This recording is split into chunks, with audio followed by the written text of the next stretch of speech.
All right, welcome to week 16. There's only 4 more weeks of school left, including this week. Very exciting. And all we have left to talk about are all these 3D shapes. Last week we talked about their names, what their nets look like, and cross sections. This week we're going to dive into surface area and volume. But let's refresh ourselves about the names. So here is a shape. I'm going to rotate it. Let's refresh ourselves about what this name of the shape is, because different shapes have different formulas for their surface area and volume. So this shape right here, hopefully you had enough time to think about it. This is a triangular prism, right?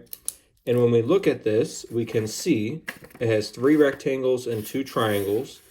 And as we said,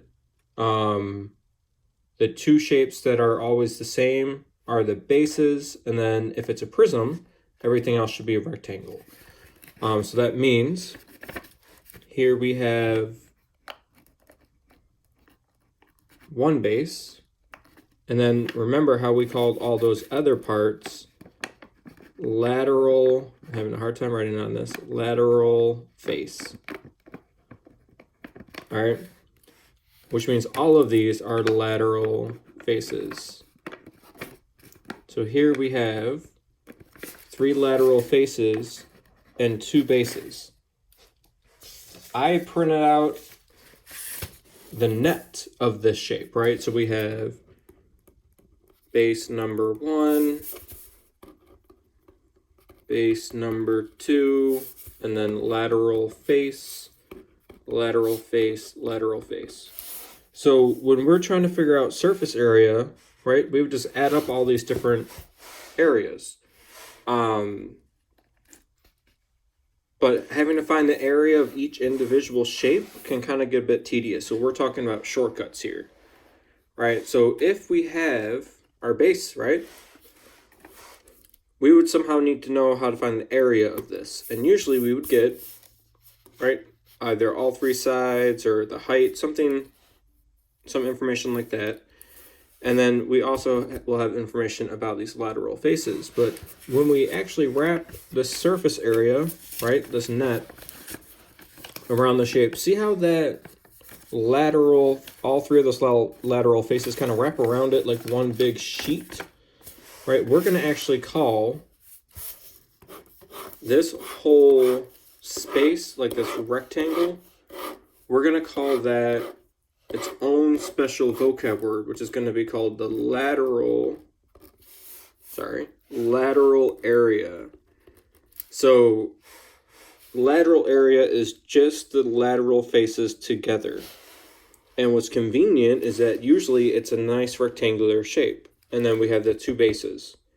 So we'll talk about formulas in another video, but I just wanted to get these 3D shapes to kind of have you think about it. So that's a triangular prism, right?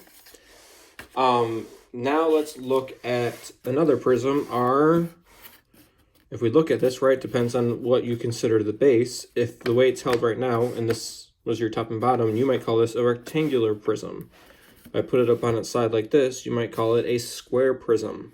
But we still have the same thing. So let's say we have a square prism, right? Here's its net, which means we would have base, lateral face, lateral face, lateral face, lateral face. Right? And we would still have that same kind of thing going on where we have that rectangle that we wrap around the entire shape to form, right, a distinct part of it. We have the 2 bases and the lateral surface. Now, what if you said this was a rectangular prism, right? So instead of having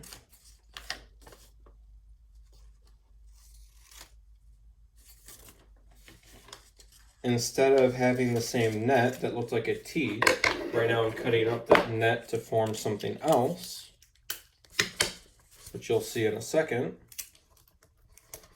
Did not want to waste paper.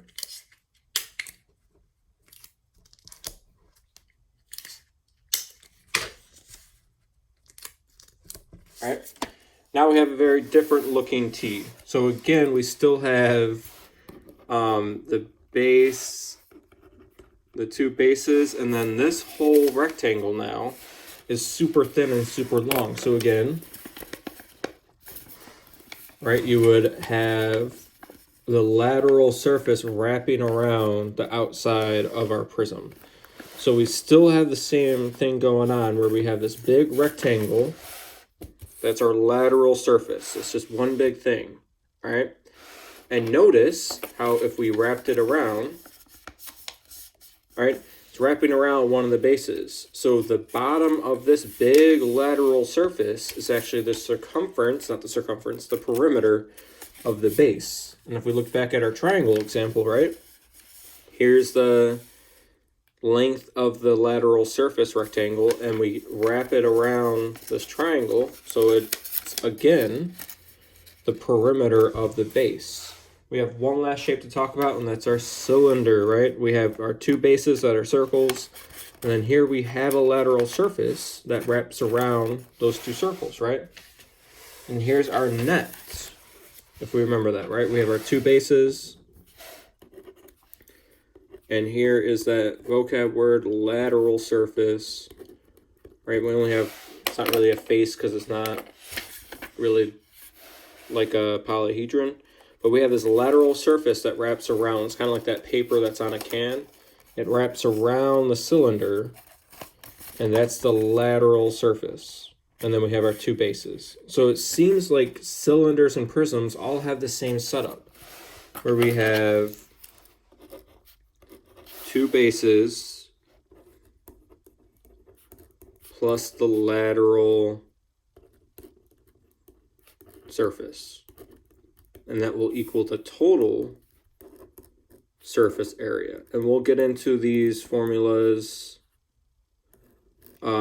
more in the next video, but I just wanted to show this demonstration of how we can break it down into these pieces, and usually that's what the information we are given in a problem.